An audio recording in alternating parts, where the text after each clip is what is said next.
സംസ്ഥാനത്ത് രാജ്യത്ത് ഇതിനകം അഞ്ച് വട്ട തെരഞ്ഞെടുപ്പുകൾ പൂർത്തിയായി കഴിഞ്ഞു. ഇന്നലെ അമിത്ഷായുടെയൊക്കെ അവകാശവാദം ഈ 5 ഘട്ടം പൂർത്തിയായപ്പോൾ തന്നെ 310 സീറ്റുകൾ NDAക്ക് ഉറപ്പാണ് എന്നുള്ളതാണ്. നാളെ 6ാം ഘട്ട വോട്ടെടുപ്പാണ്. അത് നിർണായകമായ 59 മണ്ഡലങ്ങളിലാണ്, 58 മണ്ഡലങ്ങളിലാണ് തെരഞ്ഞെടുപ്പ്. നാളെ അതിൻ്റെ പരസ്യപ്രചാരണം, മറ്റന്നാളാണ് വോട്ടെടുപ്പ്.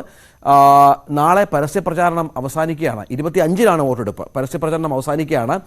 വോട്ടെടുപ്പ് 58 മണ്ഡലങ്ങളിലാണ്. മോദി നാളെ ഈസ്റ്റ് ഡൽഹിയിൽ പ്രചാരണത്തിലുണ്ട്.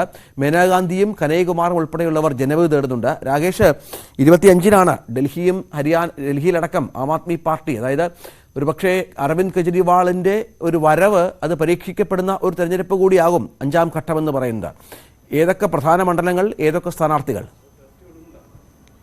രഞ്ജിത്ത്, 428 മണ്ഡലങ്ങളിലെ വോട്ടെടുപ്പ് ഇതിനോടകം തന്നെ പൂർത്തിയായി കഴിഞ്ഞു. 5 ഘട്ടങ്ങളിലായി 428 മണ്ഡലങ്ങളിലെ വോട്ടെടുപ്പ് അവസാനിച്ചു. ഇനി അവശേഷിക്കുന്ന 2 ഘട്ടങ്ങളിലായുള്ള വോട്ടെടുപ്പാണ്. അതിൽ 6ാം ഘട്ട വോട്ടെടുപ്പിന്റെ പരസ്യ പ്രചാരണമാണ് നാളെ അവസാനിക്കുന്നത്. രഞ്ജിത്ത് സൂചിപ്പിച്ച പോലെ തന്നെ ഡൽഹി അടക്കമുള്ള സ്ഥലങ്ങളിൽ വോട്ടെടുപ്പിലേക്ക് പോവുകയാണ്. ഡൽഹി ഇത്തവണ ശ്രദ്ധയാകർഷിക്കുന്നത് 2 കാര്യങ്ങൾ കൊണ്ടാണ്. ഒന്ന്, അവിടെ കോൺഗ്രസുമായി സഖ്യമായി ആം ആദ്മി പാർട്ടി മത്സരിക്കുന്നു. 2, കേജ്രിവാൾ ജയിലിൽ നിന്ന് ഇറങ്ങിയതിന് ശേഷം പ്രചാരണ രംഗത്ത് സജീവമായിരിക്കുന്നു. കാരണം 4 റാലികളിലൊക്കെയാണ് ഒരു ദിവസം കേജ്രിവാൾ ഡൽഹിയിൽ പങ്കെടുക്കുന്നത്. അതുകൊണ്ട് തന്നെ കേജ്രിവാളിനെ കേന്ദ്രീകരിച്ചുകൊണ്ട്, കേജ്രിവാളിനെ ആശ്രയിച്ചുകൊണ്ട് തന്നെയാണ് ആം ആദ്മി പാർട്ടിയുടെ ഇന്ത്യ സഖ്യത്തിന്റെ പ്രചാരണം നടക്കുന്നത്. ഏതായാലും BJP നേതാക്കളും ഡൽഹിയിൽ ക്യാമ്പ് ചെയ്യുന്നുണ്ട്. പ്രധാനമന്ത്രി ഇതിനോടകം തന്നെ നോർത്ത് ഈസ്റ്റ് ഡൽഹിയിൽ പ്രചാരണം നടത്തി കഴിഞ്ഞു. നാളെ ഈസ്റ്റ് ഡൽഹിയിൽ എത്തുകയാണ്. കാരണം BJPയെ സംബന്ധിച്ച് ഏറെ നിർണായകമാണ് ഡൽഹി. അതായത് കഴിഞ്ഞ 2 തെരഞ്ഞെടുപ്പുകളും 2014-ലും 2019-ലും 7 സീറ്റും വിജയിച്ചത് BJP ആയിരുന്നു.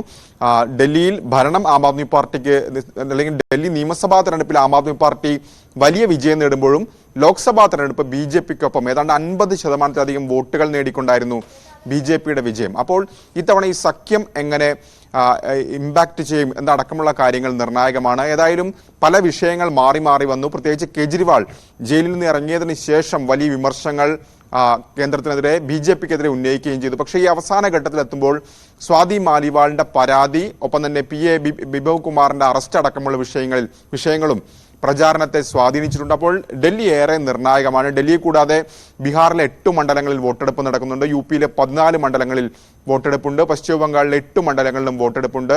കാരണം പശ്ചിമ ബംഗാളിൽ പ്രത്യേകിച്ച് 8 മണ്ഡലങ്ങൾ പ്രധാനമായും BJPക്കും ഏറെ നിർണായകമായ മണ്ഡലങ്ങളിൽ തന്നെ വോട്ടെടുപ്പ് നടക്കുന്നു. തൃണമൂൽ കോൺഗ്രസും ശക്തമായി തന്നെ അവിടെ രംഗത്ത് ഉണ്ട്. പ്രത്യേകിച്ച് ഇന്നലെ കൽക്കത്ത ഹൈക്കോടതി മുൻ ജഡ്ജി മത്സരിക്കുന്ന മണ്ഡലത്തിൽ വോട്ടെടുപ്പ് നടക്കുകയാണ്. അവിടെ കഴിഞ്ഞ ദിവസം മമതാ ബാനർജിക്കെതിരെ ചില പരാമർശങ്ങൾ അദ്ദേഹം നടത്തി. അഭിജിത് ഗംഗോപാധ്യായ താംലൂക്ക് മണ്ഡലത്തിനാണ് ജനവിധി തേടുന്നത്. ഇതേ തുടർന്ന് 24 മണിക്കൂർ പ്രചാരണത്തിൽ നിന്ന് വിലക്ക് ഏർപ്പെടുത്തിക്കൊണ്ടുള്ള തീരുമാനം തെരഞ്ഞെടുപ്പ് കമ്മീഷന്റെ ഭാഗത്തുനിന്ന് ഉണ്ടാവുകയും ചെയ്തിട്ടുണ്ട്. ഈ 6ാം ഘട്ടത്തിലാണ് ഹരിയാനയും വോട്ടെടുപ്പിലേക്ക് പോകുന്നത്. ഹരിയാനയിലും BJP കഴിഞ്ഞ തവണ മുഴുവൻ സീറ്റുകളിലും വിജയിച്ചതാണ്. പക്ഷേ ഇത്തവണ ചില പ്രശ്നങ്ങൾ, പ്രതിസന്ധികൾ അവിടെ നേരിടുന്നുണ്ട് BJP. അതിന്റെ ഏറ്റവും പ്രധാനപ്പെട്ട കാര്യം ഒന്ന്, കർഷക സമരമാണ്. ഒപ്പം തന്നെ ജാട്ട് വിഭാഗത്തിനിടയിലുള്ള അതൃപ്തി.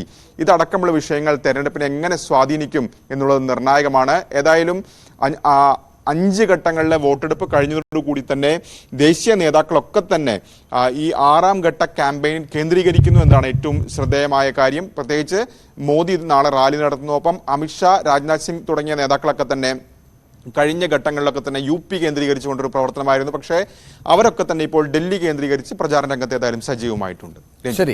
ശരി, ER രാകേഷ് വിവരങ്ങൾ പങ്കുവച്ചു.